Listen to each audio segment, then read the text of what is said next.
ఓం శాంతి. ఈరోజు మురళి 2/5/2026. మధురమైన పిల్లలారా, ఈ డ్రామాలో వినాశనం అనేది ఖచ్చితంగా నిశ్చితమై ఉంది. ఈ డ్రామాలో వినాశనం అనేది ఖచ్చితంగా నిశ్చితమై ఉంది. పరివర్తన కావాల్సిందే కదా, పాతది కొత్తదిగా, కొత్తది పాతదిగా. కాబట్టి వినాశనం నిశ్చితం. మీరు వినాశనానికి ముందే కర్మాతీతులుగా కావాలి, అంతే కదా. ఇంటికి వెళ్ళాలంటే కర్మాతీతులుగా అవ్వాలి. ప్రశ్న: తండ్రి యొక్క ఏ పదాలను సమ్ముఖంగా విన్నప్పుడు చాలా ఆకర్షణ కలుగుతుంది? బాబా యొక్క ఏ పదాలను వింటే చాలా ఆకర్షణ కలుగుతుంది? జవాబు: మీరు నా పిల్లలు అని తండ్రి ఎప్పుడైతే అంటారో ఆ పదాలను సమ్ముఖంగా విన్నప్పుడు చాలా ఆకర్షణ కలుగుతుంది. మిఠే బచ్చి అన్నప్పుడు, సమ్ముఖంగా విన్నప్పుడు చాలా బాగా అనిపిస్తుంది. మధుబనం పిల్లలందరినీ ఆకర్షిస్తుంది. ఎందుకంటే ఇక్కడ ఈశ్వరీయ పరివారం ఉంది, ఇక్కడ బ్రాహ్మణుల సంఘటన ఉంది. బ్రాహ్మణులు పరస్పరం జ్ఞానాన్నే ఇచ్చిపుచ్చుకుంటారు. పాట: మా తీర్థస్థానమే అతీతమైనది, ఈ జగత్తు కంటే భిన్నమైనది. ఓం శాంతి. మేము అవినాశి యాత్రను అనగా ఆత్మిక యాత్రను చేస్తున్నామని పిల్లలైన మీకు తెలుసు. ఆత్మిక యాత్ర, బుద్ధి యాత్ర బాబాతో చేస్తున్నాము. బాబా అంటున్నారు చేస్తున్నామని పిల్లలకు తెలుసు. మనం ఈ యాత్ర నుండి తిరిగి మృత్యులోకంలోకి అమరలోకంలోకి వెళ్తాం. ఇటువంటి యాత్ర ఒకటి ఉంటుందని, అక్కడి నుండి ఇక ఎప్పుడూ తిరిగి రావాల్సిన అవసరమే ఉండదని మనుషులకు తెలియదు. అట్లా తెలిస్తే అసలు రారు. ఈ విషయం లక్కీ స్టార్స్ అయినా మీకు ఇప్పుడు తెలిసింది, అదృష్ట నక్షత్రాలైనా మనకు తెలిసింది. బాబా ఎట్లా సంబోధిస్తున్నారు ఈ విషయాన్ని పక్కాగా గుర్తుంచుకోవాలి. వాపస్ ఇంటికి వెళ్ళాలి అంటే సర్దుకోవాలి కదా. ఆత్మలమైన మనము పాత్రను అభినయిస్తాము.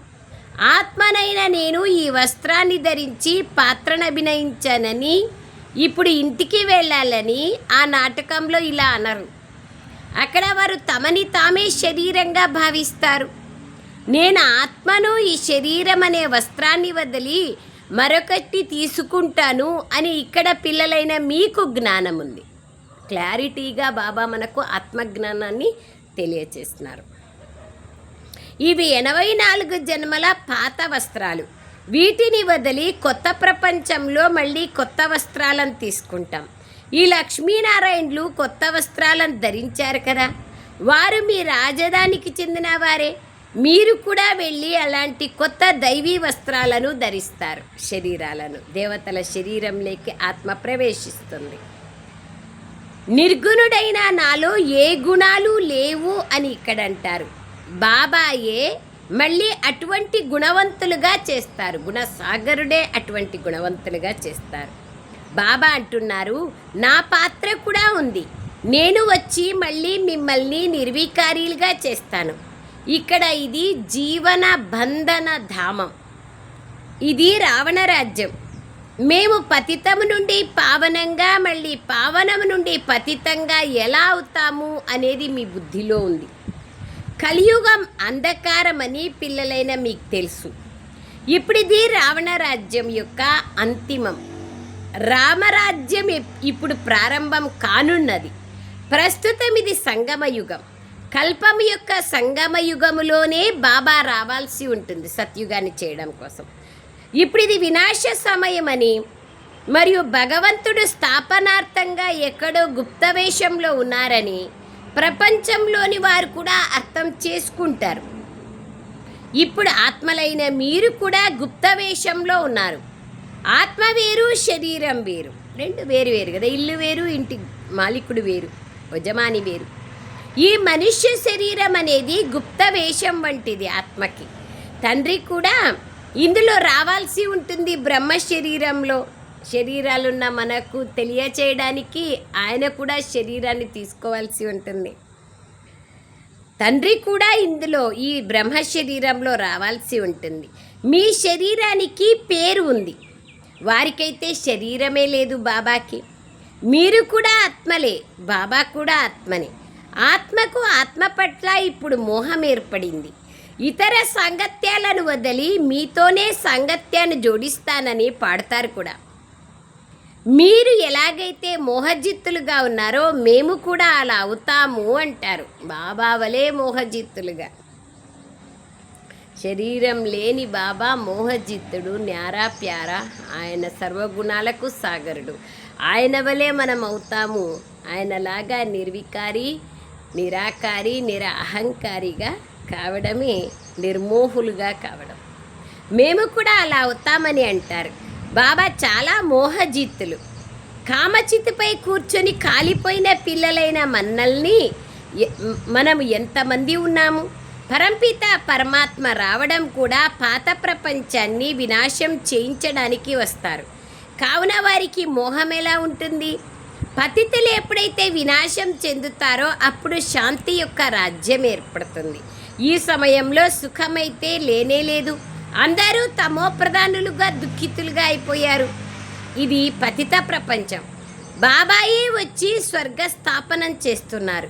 దానికి శివాలయము అనే పేరుంది. శివబాబా దేవతల రాజధానిని స్థాపన చేశారు. అది చైతన్యమైన శివాలయం. మరియు ఏ శివాలయంలోనైతే శివుని చిత్రం ఉందో అది జడమైన శివాలయం అయినట్లే కదా. బ్రహ్మ శరీరము చైతన్య శివాలయం. చైతన్యమైన పరమాత్మ ప్రవేశించి ఉన్నారు. జడమూర్తి ఉన్న శివాలయము జడమే కదా. లక్ష్మీనారాయణులు తప్పకుండా స్వర్గానికి యజమానులుగా ఉండేవారు. ఇప్పుడు మీరు అర్థం చేసుకున్నారు. వారు పూజ్యులుగా ఉండేవారు. ఇప్పుడు మళ్ళీ పూజ్యులుగా అవుతున్నారు. మీకిప్పుడు జ్ఞానం లభించింది. మీరు లక్ష్మీనారాయణల మందిరాలకు వెళ్ళి వారికి తల వంచి నమస్కరించరు. మేము అలా అవుతాము అనే నశ ఉంటుంది వెళ్ళినా కూడా. మీరైతే వారి రాజధానిలోకి చైతన్యంగా వెళ్తారు. మేము దేవతలుగా ఉండేవాళ్ళం, ఇప్పుడు అలా లేమని మీకు తెలుసు. ఎవరైతే ఒకప్పుడు ఉండి వెళ్ళారో వారి చిత్రాలనే తయారు చేస్తారు. మన ఇంట్లో మన తాత ముత్తాతల యొక్క ఫోటోలు ఉన్నాయి, చిత్రాలు ఉన్నాయి. మనం వాళ్ళని చూడలేదు. మన అమ్మ నాన్న చెప్తారు, వీళ్ళు మీ తాత మీ ముత్తాత అంటే మేము చూడలేదు, మాకేం తెలుసు, మేము నమ్మం అనేది లేదు కదా. చిత్రాలు ఉన్నాయి అంటే వాళ్ళు ఉండి వెళ్ళినారనే అర్థం కదా. అలాగే దేవతల చిత్రాలు ఉన్నాయి అంటే వాళ్ళు ఉండి వెళ్ళినారు. అయితే వాళ్ళు ఏం చేసినారు, ఎప్పుడుండ్రి, ఎలా అయినారు, అలా ఇవన్నీ తెలియదు. వారి చిత్రాలు తయారవుతాయి. లక్ష్మీనారాయణల మందిరాలను అందరికన్నా ఎక్కువగా బిర్లా టాటాలు నిర్మిస్తారు కనుక వారికి కూడా సేవ చేయాలి. మీరు బాగా నిర్మిస్తారు నిజమే. వాళ్ళు ఎక్కడుండ్రి, ఎప్పుడుండ్రి, ఎలా అయినారు, ఇవన్నీ వాళ్ళకి చెప్పాలి. మీరు వారికి ఇలా చెప్పండి, మీరు ఈ లక్ష్మీనారాయణల మందిరాలు ఏవైతే నిర్మిస్తున్నారో మేము వారి 84 జన్మల కథను వినిపిస్తున్నామని యుక్తిగా ఈ కానుకనివ్వాలి. బాబా సేవా యుక్తులైతే ఎన్నో చెప్తూ ఉంటారు. లక్ష్మీనారాయణ చిత్రాన్ని వాళ్ళకి ఇవ్వండి, చెప్పండి ఇలాంటి రాజ్యంలో మీరు రావాలి అని. మనమందరం ఇస్తాం కదా. బాబా ఉపాయాలు చెప్తున్నారు. మాతలు వెళ్ళి చెప్పాలి, మీరు వారి మందిరాలనైతే నిర్మిస్తున్నారు బిర్లాలకు, కానీ మీరు వారి జీవన చరిత్ర గురించి మీకు తెలీదు, మాకు తెలుసు, మేము అర్థం చేయించగలము అని చెప్పాలి. అర్థం చేయించేవారు చాలా అభిరుచి కలిగేలా చెప్పేవారు కావాలి. ఇప్పుడు మనం ఎవరికైనా జ్ఞానం చెప్పినప్పుడు వాళ్ళు ఇంకా ఇందామా అనే రుచి వచ్చేలాగా చెప్పాలి. అది కూడా ఒక ఆర్ట్. తండ్రి కూడా కూర్చొని అర్థం చేయిస్తున్నారు. బాబా అంటున్నారు, ఒకవేళ మీకు రావడానికి అనుమతి లభించకపోతే ఇంట్లో కూర్చొనే నన్ను స్మృతి చేయండి, అంతే కదా. 7 days కోర్స్ తీసుకొని ఇంట్లో కూర్చొనైనా స్మృతి చేయొచ్చు. మేము శివబాబా సంతానమని మీకు తెలుసు. మురళి అయితే లభిస్తుంది. ఈ కాలంలో అయితే 14 ఏమి 20 భాషలు 30 భాషల్లో మురళి ముందుగానే లభిస్తుంది. ముందు రోజే లభిస్తుంది, 2-3 రోజుల కిందటే లభిస్తుంది. అయితే ఇక్కడికి వస్తే స్మృతి యాత్ర బాగుంటుంది. ఇంటిలో కూర్చుంటే స్మృతి యాత్ర తగ్గిపోతుందని కూడా కాదు. ఒక రకంగా ఆలోచన చేస్తే వాతావరణ యొక్క ప్రభావము మరియు ఇంటి యొక్క ప్రభావము పడుతుంది. కాబట్టి ఇంట్లో కంటే బాబా ఇంట్లోనే మంచిది. అందుకే ఇంట్లో దేవుని విగ్రహాలు ఉన్నా కూడా దేవాలయాలకు వెళ్తాం మరియు గుళ్ళకి వెళ్తాం. తీర్థయాత్రలకు వెళ్తాం, ఎందుకంటే అక్కడ అట్మాస్ఫియర్ దివ్యంగా ఉంటుంది. అది బాబా అంటున్నారు, ఇస్తున్నారు మనకి. ఒకవేళ రావడానికి కుదరదు అంటే బాబా వాళ్ళు అంటున్నారు ఇంట్లో కూర్చొనైనా చేయొచ్చు. మేఘాలు రీఫ్రెష్ అయ్యేందుకు వస్తాయి, మీరు కూడా రీఫ్రెష్ అయ్యేందుకు మధుబనానికి వస్తారు. బాబా వద్దకు సమ్ముఖంగా వెళ్ళాలనుకుంటారు. ఆత్మకు జ్ఞానం ఉంది, అయితే సమ్ముఖంగా విన్నప్పుడు మంచిగా అనిపిస్తుంది. కానీ విషయం అయితే అది సమ్ముఖానికి డైరెక్ట్కి ఇండైరెక్ట్కి చాలా తేడా ఉంది కదా. శివబాబా కూర్చొని పిల్లలకి ఎలా అర్థం చేయిస్తున్నారనేది మీరు చూస్తున్నారు. పిల్లలు, మీరు నావారు, మీరు 84 జన్మల పాత్రను అభినయించారు. మీరు జన్మ మరణాల్లోకి వస్తారు. నేను రాను, నేను పునర్జన్మలు తీసుకోను. డైరెక్ట్ భగవంతుని మహావాక్యాలు. అలాగని అజన్మ అని కూడా కాదు. అజన్మ అంటే మనలాంటి జన్మ తీసుకోరు, మానవుల సదృశ్యంగా జన్మ లేని వాళ్ళు. నేను వస్తాను, కానీ వృద్ధ తనువులో ప్రవేశిస్తాను, వృద్ధ మానవుని శరీరంలో. ఆత్మలైన మీరు చిన్న బిడ్డ శరీరంలో ప్రవేశిస్తారు, గర్భంలో. నేను పరంధామం నుండి కింద పాత్రను అభినయించడానికి వస్తాను. నేను వికారుల గర్భంలోకి రాను. త్వమేవ మాతాశ్చ పితా త్వమేవ అని నన్నే మీరు మహిమ చేస్తూ వచ్చారు. నాకు తల్లిదండ్రులు ఎవరూ లేరు. ఎంత బాగా చెప్తున్నారు చూడండి క్లియర్గా. నేను మీలాగా బిందువుని, నేను మీ తండ్రిని, నేను జనమరణ చక్రాల్లోకి రాను. అట్లని నేను గర్భంలో ప్రవేశించను, కానీ వృద్ధ శరీరంలో ప్రవేశిస్తాను. ఎంత బ్యూటిఫుల్గా చెప్తున్నారు చూడండి. మీలాగా నాకు శరీరం లేదు, నేను శరీరాన్ని ఆధారంగా తీసుకుంటాను. నాకు తల్లిదండ్రులు ఎవ్వరూ లేరు. కేవలం శరీరాన్ని ఆధారంగా తీసుకొని వచ్చి పాత్రను అభినయిస్తాను. దుఃఖాన్ని హరించి సుఖం ఇవ్వడం కోసం మీరు నన్ను పిలుస్తారు. దుఃఖహర్త సుఖకర్త రండి. ఇప్పుడు సమ్ముఖంగా వచ్చాను. నేను ఆత్మలతో మాట్లాడుతున్నాను. ఇక్కడైతే అందరూ బ్రాహ్మణులే ఉన్నారు. మీరు బయటికి వెళ్ళినప్పుడు హంసలుగా మరియు కొంగలుగా అయిపోతారు. ఇక్కడ మధుబనంలో మీకు బ్రాహ్మణుల సాంగత్యమే ఉంటుంది. పరస్పరం జ్ఞాన చర్చనే చేసుకుంటారు. నిజమేనా? బాబా చెప్తా ఉన్నారు చేసుకుంటారు అని. చేసుకుంటున్నామా లేదా అని మనల్ని మనము చూసుకోవాల. అక్కడ కూడా ఆ సెంటర్ ఇట్లా, ఈ సెంటర్ ఇట్లా, అక్క ఇట్లా, ఈ అక్క ఇట్లా, ఆ బీకే అట్లున్నారు, ఈ బీకే అట్లున్నారు, ఇట్లున్నారు. అక్కడ పోయినా అనేక ఈ అంగట్లో ఈ సామాను ఉంది, ఈ షాపుకి పోదాం, ఆ షాపుకి పోదాం. చూడండి, జ్ఞాన చర్చ ఉందా, వేరే చర్చ ఉందా? మనము మన రాజధానిని స్థాపన చేసుకుంటున్నాం. బాబా వచ్చారు. తండ్రిని స్మృతి చేసే యుక్తిని ఒకరికొకరు తెలియచేసుకుంటూ ఉండండి. తండ్రిని స్మృతి చెయ్యండి అని భోజన సమయంలో కూడా ఒకరికొకరు సంకేతాన్ని ఇవ్వాలి. ఇది చాలా పెద్ద సంఘటన కదా. అక్కడైతే మీతో పాటు వికారులు ఉంటారు కనుక వారి ఆకర్షణ ఉంటుంది. ఇక్కడైతే ఎవరి ఆకర్షణ ఉండదు. ఇంట్లో అందరూ బాబా పిల్లలు కాలేదంటే అట్లుంటారు కదా పాపం. యోధులతో పాటు ఉంటారు. ఇది మీ కుటుంబం. ఎవరు కలిసినా సరే భగవంతుని స్మృతి చేస్తూ ఉండమని వారికి తండ్రి పరిచయాన్ని ఇవ్వాలి. ఈ విషయం మీ బుద్ధిలో ఉండాలి సదా. కూరగాయలు వాళ్ళు వచ్చినా మన ఇంటి ముందరికి వాళ్ళకు కూడా బాబా సందేశం ఇవ్వాలి. ఎవరు వచ్చినా మన ఇంటికి బాబా సందేశం ఇవ్వకుండా పంపకూడదు. బాబా అంటున్నారు, ఇద్దరు తండ్రులు ఉన్నారు కదా. లౌకిక తండ్రి ఉన్నప్పటికీ కూడా భగవంతుణ్ణి స్మృతి చేస్తారు కదా. వారు లౌకిక తండ్రి, వీరు అలౌకిక తండ్రి, దేవాది దేవుడు.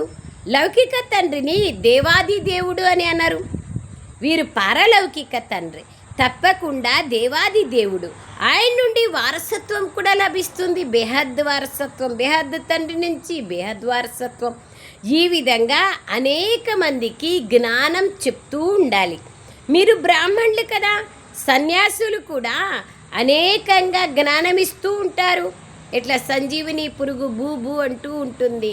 తన జాతికి చెందని, తన జాతి పురుగు కాదు, వేరే జాతి పురుగుని తీసుకొని వచ్చి తన గూట్లో పెట్టి గూటికి బంద్ చేసేసి భూ అని తిరుగుతా ఉంటుంది. ఒకరోజు ఆ గూట్లో ఉండే పురుగుకి రెక్కలు వచ్చి వెళ్ళిపోతుంది. చూడండి, బాబా అంటారు బూబు ఆ విధంగా మీరు చేయాలి అంటున్నారు.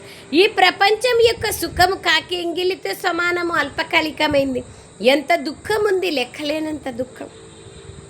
భలే కార్లల్లో తిరగచ్చు, విమానాల్లో తిరగచ్చు, మెహల్ మాడీల్లో ఉండొచ్చు, కానీ ఎంత అపారమైన దుఃఖం ఉంది, అనంతమైన దుఃఖం, లెక్కలేనంత దుఃఖం ఉంది. బాబా అంటున్నారు, వారు హఠయోగిలు, నివృత్తి మార్గం వారు, వారి ధర్మమే వేరు. సత్యుగంలో మనం ఎంత సుఖంగా పవిత్రంగా ఉంటామనేది మీకు తెలుసు. పవిత్రత ఎక్కడ ఉంటే అక్కడ సుఖము, శాంతి, ఆనందం, సర్వస్వము ఉంటుంది. పవిత్రత సుఖశాంతులకు జనని. భారతదేశంలో పవిత్ర ప్రవృత్తి మార్గం ఉండేది, దేవీ దేవతల రాజ్యం ఉండేది. ఎవరైతే పవిత్రంగా ఉండేవారో వారే జన్మలు తీసుకుంటూ దేహభ్రాంతి లేకొచ్చి వికారాలకు వశమై పతితులుగా అయిపోయారు. మళ్ళీ తిరిగి ఓ పతిత పావన తండ్రి రాండి అని పిలుస్తూ ఉంటారు. మళ్ళీ పరమాత్ముణ్ణి సర్వవ్యాపి అంటారు. మరి నాలో ఉంటే నేను ఎట్లా పతితమైనాను? మళ్ళీ నాలో ఉంటే తండ్రి రా అని ఎందుకు పిలవాలి? మేము వెళ్ళి జ్యోతిలో కలిసిపోతాము అంటారు. పునర్జన్మలను కూడా అంగీకరించరు కొంతమంది. ఆత్మ నిర్లేపి జ్యోతిలో కలిసిపోతుంది. అనేక మతాలు ఉన్నాయి కదా. రోజు రోజుకి జనాభా వృద్ధి అవుతూ ఉంటుంది. సన్యాసుల వృద్ధి ఎలా జరుగుతుంది అనేది కూడా తెలియచేయాలి. దిగంబర సన్యాసుల వృద్ధి కూడా జరుగుతుంది. కుంభమేళలో రకరకాల సన్యాసులు వస్తారు. ఎవరిది ఏ ధర్మమో వారు అందులోనే ఉండడంతో అంతిమ స్థితిని బట్టి గతి ఏర్పడుతుంది. భలే వాళ్ళు ఆ ధర్మంలోనే ఉండని, కానీ అంతమతి సోగతి ఏర్పడుతుంది. అది ఇంపార్టెంట్ థింగ్. అది ఆలోచన చేయాలి, దీన్ని అర్థం కూడా చేసుకోగలగాలి. అంటే శరీరం వదిలే సమయంలో ఎలాంటి స్థితి ఉంటుందో అలాంటి గతి ఏర్పడుతుంది. బాబా అంటున్నారు, అంతిమ స్థితిని బట్టి గతి ఏర్పడుతుంది. ఎవరు ఏ అభ్యాసాన్ని ఎక్కువగా చేస్తారో, ఉదాహరణకు ఎవరైనా శాస్త్రాలు మొదలైన వాటిని చదివితే అంతిమ స్థితిని బట్టి గతి ఏర్పడుతుంది. అప్పుడు వాళ్ళు బాల్యంలోనే శాస్త్రాలను కంఠస్థం చేస్తారు. ఏరోప్లేన్ రిపేరీ చేస్తా శరీరం వదిలితే మళ్ళీ ఏరోప్లేన్ మెకానిక్గా అవుతారు. మిలిటరీలో పనిచేస్తా చాలా ఇష్టంగా, బలవంతంగా కాకుండా ఇష్టంగా సేవ చేసి దేశ సేవ చేసిన వాళ్లకు మళ్ళీ మిలిటరీలోకే పోవాలనిపిస్తుంది. అలాగే ఆత్మ సంస్కారాన్ని తీసుకెళ్తుంది కదా. అలాగే శాస్త్రాలను చదివే వాళ్ళు కూడా బాల్యంలోనే కంఠస్థం చేస్తారు. ఇప్పుడు తండ్రి అంటున్నారు, నేను ఫలానాను, నేను ఇది అని ఇటువంటి దేహాభిమానపు మాటల్ని వదిలేయండి. స్వయాన్ని అశరీరి ఆత్మగా భావించండి మరియు తండ్రిని స్మృతి చేయండి. ఇంకా వేరే ఏదీ లేదు. ప్రతిరోజు మురళి యొక్క సారం స్వయంని అశరీరిగా భావించి ఆత్మగా తెలుసుకొని ఆత్మిక తండ్రి అయిన పరమాత్ముణ్ణి జ్ఞాపకం చేసుకోవాలి. ఈ శరీరాన్ని చూస్తూ కూడా చూడకుండా ఉండండి. దేహ సహితంగా దేహం యొక్క సంబంధాలు మొదలైనవి ఏవైతే ఉన్నాయో వాటన్నింటినీ వదిలేయండి. బాబా అంటున్నారు చూడండి, వదిలేస్తేనే కదా మనము బాబా దగ్గరికి వెళ్ళగలుగుతాం. బుద్ధి ద్వారా మరచి స్వయాన్ని ఆత్మగా తెలుసుకొని నిశ్చయం చేసుకొని పరమాత్ముని స్మృతి చేయండి. దీనికి చాలా సమయం పడుతుంది, ఒక్కరోజుతో రాదు. ఇది మాయ స్మృతి చెయ్యనివ్వదు. లేకుంటే వానప్రస్థులకు ఇది చాలా సహజం. ఇప్పుడు పిల్లలు పెద్దలు అందరిది వానప్రస్థవస్థే, సృష్టిదే వానప్రస్థవస్థ అన్నప్పుడు అందరిది అదే. ఒకవైపు వినాశం కూడా జరుగుతూ ఉంటుంది, మరోవైపు జన్మలు కూడా తీసుకుంటూ ఉంటారు. పునర్జన్మలు తీసుకోవాల్సి ఉంటే వచ్చేస్తారు. పిల్లలు కూడా జన్మిస్తారు. అంతేకాక వినాశం కూడా జరుగుతుంది. అనేక రకాల వినాశనం అనేది జరగాల్సే ఉంది రకరకాలుగా. కొందరు గర్భంలో ఉంటారు, కొందరు మరెక్కడో ఉంటారు. కానీ అందరూ సమాప్తమైపోతారని మీకు తెలుసు. అందరూ తమ లెక్కాచారాలను సమాప్తం చేసుకొని వాపస్ ఇంటికి వెళ్తారు. వేరే ఉపాయమే లేదు. టైం వచ్చినప్పుడు సామధాన భేద దండోపాయాలతో తప్పకుండా పవిత్రంగా అయ్యి పవిత్ర సాగర్ని జతలో పవిత్ర ధామమైన మన ఇంటికి వెళ్ళాల్సిందే, వేరే ఉపాయమే లేదు. సంధ్యా సమయం అయితే పక్షులు గూటికి వెళ్తాయి కదా, జంతువులు ఇంటికి వెళ్తాయి కదా. లెక్కాచారాలు మిగిలి ఉన్నట్లయితే ఒకవేళ శిక్షలను బాగా అనుభవించాల్సి ఉంటుంది, తర్వాత అవి కూడా సమాప్తమవుతాయి. అలాగని యోగంలో కూడా ఉంటూ మరోవైపు పాపాలు కూడా చేస్తూ ఉండమని కాదు. అండర్లైన్. కొంతమంది పిల్లలు ఒకవైపు చార్ట్ రాస్తూ ఉంటారు, మరొక వైపు మాయ వల్ల ముఖం, బాబా అంటున్నారు మాయ మాకి నల్ల ముఖం చేసేసింది అంటారు. వాళ్ళేం చాట్ రాసినట్లు? చాట్ రాసినాము అంటే ఇంకా ఆటోమేటిక్గా స్వయం పైన అటెన్షన్ ఉన్నట్లు, అంటే వికారాల్లోకి వెళ్ళినాము అని రాస్తారు. మాయ ఓడించింది అంటే కచ్చాగా ఉన్నారనే కదా అర్థం. బాబా అర్థం చేయిస్తున్నారు, మేము కొద్ది రోజులు మాత్రమే ఇక్కడ ఉంటాము, ఆ తర్వాత వెళ్ళిపోతాము, ఇదంతా వినాశం జరగాల్సి ఉంది అని మీరు భావించండి.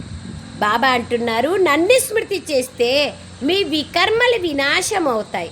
మీ చార్టుని చూసుకుంటూ ఉండండి. చార్ట్ రాసేవాళ్ళే కరువు. కొన్ని రోజులు రాస్తాము, అన్నీ మర్చిపోతాము. మేము ఎంతమందికి మార్గాన్ని తెలియచేస్తున్నాము మరియు ఎంతమంది చేత పురుషార్థం చేయిస్తున్నాము. తనువు, మనస్సు, ధనాలతో ఆత్మిక సేవలో సహాయకులుగా అవ్వాల్సి ఉంటుంది. ఏమేం పరిశీలించుకోవాలా? ఎంతమందికి జీవన్ముక్తిని యొక్క మార్గాన్ని చూపిస్తున్నాము మరియు ఎంతమంది చేత పురుషార్థం చేయిస్తున్నాము. తనుమను ధనాలతో ఆత్మిక సేవలో సహాయకులుగా ఎంత ఉన్నాము. మనస్సుని నిస్సంకల్పంగా చేసుకోలేకపోతున్నాము అంటారు. నిస్సంకల్పంగా ఎందుకు చేసుకోవాలా? శుద్ధ సంకల్పాలు చేయొచ్చు కదా. ఆత్మయే శాంతి స్వరూపం. ఆత్మలైన మనము మన పరంధామానికి వెళ్ళి ఉంటాము. ప్రాపంచిక సంకల్పాలు ఏవీ రావు. అలాగని కళ్ళు మూసుకొని స్పృహ లేకుండా ఉండాలని కాదు. చాలామంది ఇలాంటివి నేర్చుకుంటారు కూడా. 10-15 రోజులు స్పృహ లేకుండా ఉండిపోతారు. అటువంటి అభ్యాసం చేస్తారు. మళ్ళీ కొంత సమయం తర్వాత మేల్కుంటారు. టైం బాంబులకు కూడా ఇన్ని గంటల తర్వాత పేలాలని వాటికి కూడా సమయం ఉంటుంది. బాబా ఎట్లా చెప్తారు చూడండి. మనం యోగం చేడుస్తున్నామని పిల్లలైనా మీకు తెలుసు. ఎప్పుడైతే తమోప్రధానమైన చెత్త తొలగిపోతుందో అప్పుడు మనం సతోప్రధానంగా అవుతాం. అప్పుడు ఈ శరీరాన్ని వదిలేస్తాం. అంతే కదా. పండు పరిపక్వమైతే కొమ్మకు అంటుకొని ఉండదు కదా, కింద పడుద్ది. మనం ఇప్పుడు యోగం యొక్క యాత్రలో ఉన్నాం. ఇప్పుడు సమయం లభించింది. తర్వాత ఈ శరీరాన్ని వదిలిపెట్టాల్సి ఉంటుంది. అప్పటికంతా సమాప్తమైపోతుంది. సమయం నిశ్చితమై ఉంది. చివరిలో దోమల వలె శరీరాలను వదిలేస్తారు. వినాశం జరగాల్సి ఉంది. మీరు కర్మాతీత అవస్థను పొందుతారు. ఇక వినాశం ప్రారంభమవుతుంది. వినాశ దృశ్యం చాలా భయంకరంగా ఉంటుంది. ఇది డ్రామాలో తప్పకుండా నిశ్చితమై ఉంది. మన అవస్థ ఏకరసంగా ఉంటుందని మీకు తెలుసు. సంతోషంలో సదా హర్షితంగా ఉంటారు. మన అవస్థ ఏకరసంగా ఉండాలి. అంతే. ఉంటే సంతోషంగా ఉంటాం, హర్షితంగా ఉంటాం. ఈ ప్రపంచమైతే సమాప్తం అవ్వాల్సిందే. కల్పము యొక్క సంగమయుగం ఉంటుందని, అప్పుడు వినాశం జరుగుతుందని మీకు తెలుసు. సంగమయుగంలో మార్పు రావాల్సిందే కదా. సాయంత్రం అయింది, రాత్రి అయింది, చీకటి పడుతూ ఉంది అంటే రాత్రి రాకుండా ఎట్లుంటుంది? కాలచక్ర గమనముని ఆపడానికి ఎవరితోనూ కాదు. కేవలం బాంబులే కాదు, ప్రకృతి వైపరీత్యాలు కూడా సహాయం చేస్తాయి. భూకంపాలు, అనేకంగా ప్రకృతి బీభత్సం జరుగుతుంది. ఇప్పుడు మనం వెళ్ళాలని పిల్లలకు బుద్ధిలో ఉండాలి. పరంధామానికి, సత్యుగానికి. ఎంతగా బాబాను స్మృతి చేస్తామో అంతగా వికర్మలు వినాశం అవుతాయి. ఉన్నత పదవిని పొందుతాం. దానం ఇంటి నుంచే ప్రారంభమవుతుంది. Charity begins at home. ఇంట గెలచి రచ్చ గెలవాలి. దానికోసం ప్రయత్నించాలి. మొట్టమొదట ఇంట్లో వాళ్ళను మార్చాలి. అంటే నేను మారితే అప్పుడు ఇంట్లో వాళ్ళు ఆటోమేటిక్గా మారుతారు. కన్యలంటే పుట్టినింటిని మరియు అత్తగారింటిని ఉద్ధరించేవాళ్ళు అంటారు కదా. కనుక దానం ఇంటి నుండే ప్రారంభమైనట్లు కదా. సేవలో తత్పరులై ఉండాలి. నన్ను స్మృతి చేసినట్లయితే వారసత్వం లభిస్తుంది. శివబాబా చెప్తున్నారు, ఇది స్పష్టమైన విషయం. అలఫ్ అంటే అల్లా అయిన నన్ను గుర్తు చేసుకోండి. నన్ను స్మృతి చేస్తే మీరు స్వర్గానికి మాలికులుగా అవుతారు. స్వర్గపు ఆస్తి లభిస్తుంది. మీరు విశ్వానికి యజమానులుగా అయిపోతారు. ఇప్పుడు వారసత్వాన్ని పొందాలంటే నన్ను స్మృతి చేయండి. నన్ను స్మృతి చేస్తే, నన్ను గుర్తు చేసుకుంటే మీకేమేం లాభాలు ఉన్నాయి, ఊరికనే నన్నేం గుర్తు చేసుకోవకండి అంటున్నారు బాబా. ఈ సందేశాన్ని ఇవ్వడం పిల్లల బాధ్యత. అందరికీ ఇవ్వాలి. వేరే ధర్మస్తులకు కూడా ఈ సందేశం ఇస్తే వాళ్ళు వాళ్ళ ధర్మంలో ఉన్నత పదవిని పొందొచ్చు. ఇంతకు ముందు కూడా ఇచ్చారు. వినాశం ఎదురుగా నిల్చొని ఉంది. కలియుగం తర్వాత సత్యుగం రావాల్సి ఉంది. బాబాయే వచ్చి వారసత్వాన్ని ఇస్తున్నారు. రావణుడు నరకవాసీలుగా చేస్తారు. బాబా వచ్చి స్వర్గవాసీలుగా చేస్తున్నారు. ఈ కథ భారతదేశానికి సంబంధించినది. భారతవాసులను మేల్కొలపాలి. ఈ తండ్రి కొత్త సృష్టిని రచిస్తున్నారు అని ముందు శివుని మందిరాలకు వెళ్ళి అర్థం చేయించాలి. ఫస్ట్ శివుడు అంటే ఇష్టం ఉండేవాళ్ళు, శివుని పూజ ఆరాధన చేస్తున్న వాళ్లకు శివుని పరిచయం ఇవ్వడం ఈజీ కదా, అందుకని చెప్తారు బాబా. నన్ను స్మృతి చేస్తే మీ వికర్మలు వినాశమవుతాయి అని బాబా చెప్తున్నారు. ఈ నిరాకార తండ్రి వచ్చారు. బ్రహ్మ ద్వారా స్వర్గ స్థాపన చేస్తున్నారు. ఇప్పుడు తండ్రిని మరియు వారసత్వాన్ని స్మృతి చేయండి. 84 జన్మలు ఇప్పుడు పూర్తి అయిపోయాయి. ఇప్పుడు మేము మీకు చెప్తున్నాం, అంగీకరించండి, ఒప్పుకోండి, ఒప్పుకోకపోండి, మీ ఇష్టం. అది దాన్ని మనం ఏం చేయలేం. మేము బెల్లం తిన్నాము, తీయగా ఉంది, మీరు తినండి అని చెప్తాము. తిన్నారా మీ ఇష్టం, తినలేదా మీ ఇష్టం. మీరు చెప్పే విషయాలైతే చాలా మంచివి. తండ్రి అయితే దుఃఖహర్త సుఖకర్త. ఈ విధంగా కొద్దిగా అర్థం చేయించి అక్కడి నుంచి వెళ్ళచ్చు.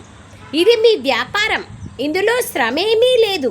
నన్ను స్మృతి చేయండి అని బాబా చెప్తున్నారని సందేశం ఇవ్వండి. కేవలం నోటితో ఈ విషయాన్ని చెప్పాలి అంతే. వేరే వాళ్లకు బాబా వాళ్ళ సందేశం ఇచ్చేది ఎలా అనేది నేర్పిస్తున్నారు బాబా. ఆత్మాభిమానులుగా కావాలి. శివుని పూజారుల వద్దకు వెళ్ళండి. తర్వాత లక్ష్మీనారాయణల పూజారుల వద్దకు వెళ్ళండి. వాళ్లకు వారి జీవన కథని వినిపించండి. చూడండి ఎక్కడెక్కడికి వెళ్ళాలా అని. ఎక్కడికి వెళ్తా అంటాము, ఏమేం పనులు చేస్తా అంటాము, ఎక్కడికి వెళ్ళాలా, ఎక్కడికి వెళ్ళినా సేవ ఎట్లా సమాయించబడి ఉండాలా. బాబా ఎన్ని విషయాలు రోజు రోజు అర్థం చేస్తారు. ఈరోజు అర్థం చేయించింది ఈరోజు నేను ప్రాక్టికల్గా చేస్తే చాలు, కొత్తగా ఉమంగ ఉల్లాసాలతో ముందుకెళ్ళిపోవచ్చు. మొదట శివుని పూజారీలకు, తర్వాత లక్ష్మీనారాయణల పూజారీలకు చెప్పండి. వాళ్లకు వీరి జీవన కథని వినిపించండి, శివుని గురించి, లక్ష్మీనారాయణల గురించి. అచ్చా मीठे मीठे सिखलदे बच्चों प्रति माता पिता बाप दादा का याद प्यार और गुड मॉर्निंग. रूहानी बाप की रूहानी बच्चों को नमस्ते. हम रूहानी बच्चों की रूहानी माता पिता बाप दादा को याद प्यार गुड मॉर्निंग और नमस्ते नमस्ते नमस्ते बाबा, नमस्ते. ధన్యవాదాలు బాబా. థ్యాంక్ యూ బాబా.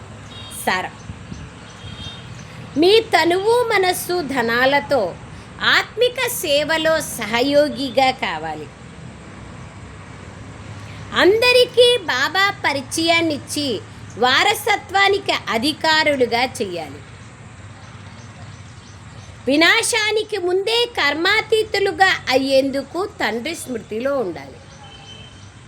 ఎన్ని మెయిన్ ఇంపార్టెంట్ చూడండి బాబా సందేశం ఇవాళ. దానికోసం తనువు మనసు ధనాలను వెచ్చించాలా. మనం చేస్తే మనకే లభిస్తుంది కదా. బాబా పరిచయాన్ని ఇచ్చి అనేక మందికి ఆస్తిని ఇప్పించాలా. బాబా వారసత్వానికి అధికారులుగా చేయాలా. స్వయం కోసం వినాశానికి ముందే కర్మాతీతులుగా అయ్యేందుకు బాబా స్మృతిలో ఉండాలి. రెండో పాయింట్, తండ్రి సమానంగా మోహజిత్తులుగా కావాలి. ఎలా కావాలి? మోహజిత్తులుగా, నిర్మోహిగా, జనక మహారాజులాగా సాక్షి స్థితి, ట్రస్టీ స్థితి, నిమిత్త భావం. ఆత్మకు ఆత్మపైన ఏదైతే మోహం ఏర్పడిందో దాన్ని తొలగించి ఒక్క తండ్రి ప్రేమలో నిమగ్నమై ఉండాలి. వరదానం. సర్వశక్తివంతుని తోడు యొక్క స్మృతి ద్వారా సమస్యలను దూరం చేసుకునే పరమాత్మ స్నేహిగా కండి. బాబా యొక్క తోడుంటే సమస్యలు ఏం చేస్తాయి? సమోసా అయిపోతాయి. వివరణ. ఏ పిల్లలైతే పరమాత్మ స్నేహంలో వారి స్నేహి అయిన వారిని సదా తమ తోడుగా ఉంచుకుంటారు, అంతే కదా, స్నేహితులను మర్చిపోరు. అందుకే ఎటువంటి సమస్య ఎదురుగా రాదు. ఎవరికైతే స్వయం సర్వశక్తివంతుడైన తండ్రి తోడుగా ఉన్నారో వారి ఎదురుగా సమస్య నిలవజాలదు, అసంభవం. సమస్య ఉత్పన్నమైన వెంటనే దాన్ని అక్కడే సమాప్తం చేసేస్తే అది వృద్ధి కాదు. లేకుంటే లోపలే పెట్టుకొని సమస్యను ప్రెషర్ కుక్కర్ లాగా ఉండి ఒక్కరోజు అది కుక్కర్ బర్స్ట్ అయిపోతుంది, విజిల్ వచ్చి వచ్చి వచ్చి పగిలిపోతుంది. సమస్యల్ని లోపల పెట్టుకోకూడదు, సమస్య నిలవదు. తో బాబా అంటున్నారు, ఉత్పన్నమైన వెంటనే దాన్ని అక్కడే సమాప్తం చేసేస్తే అది వృద్ధి కాదు. ఇప్పుడు సమస్యలు ఉత్పన్నం అవ్వకుండా చూసుకోండి, సదా గుర్తుంచుకోండి. సంపూర్ణతను సమీపంగా తీసుకురావాలి మరియు సమస్యలను దూరంగా పంపించాలి. స్లోగన్. ప్రియంగా అయ్యే పురుషార్థం కాదు, న్యారాగా అయ్యే పురుషార్థం చేస్తే స్వతహాగా ప్రియంగా అయిపోతారు, అంతే. న్యారా ప్యారా, ఫస్ట్ న్యారా తర్వాత ప్యారా. ప్యారా న్యారా అనలే బాబా, న్యారా ప్యారా. అవ్యక్త ప్రేరణ. మే మాసంలో విశేషమైన పురుషార్థం కోసం మన స్థితి పైన అటెన్షన్ పెట్టమని బాబా అవ్యక్త ఇషారా ఇస్తున్నారు. అచంచలమైన స్థిరమైన ఏకరస స్థితిని అనుభవం చేయండి. ఎప్పటికప్పుడు అనేక రకాల విఘ్నాలు వస్తూ ఉంటాయి. కొంతమంది మంచి అనన్యమైన విద్యార్థులు మాయకు వశీభూతులై విరోధిగా అయిపోతారు మరియు సేవలో డిస్టర్బెన్స్ చేస్తారు. మీరు అటువంటి సమయంలో కూడా గాబరా పడరు కదా. ఒకటేమో అటువంటి వారి పట్ల కళ్యాణ భావన, దయాభావన కలిగి ఉండాలి. కానీ దాని కారణంగా మీరు అలజడిలో రాకూడదు. ఏది ఏమైనా కానీ, భూమి బద్దలైనా కానీ అలజడిలోకి రాకూడదు, అది బాబా అంటున్నారు. దీనిపైన మనము అటెన్షన్ అనేది ఇవ్వాలి. అచ్చా. ఓం శాంతి. ధన్యవాదాలు బాబా, ధన్యవాదాలు.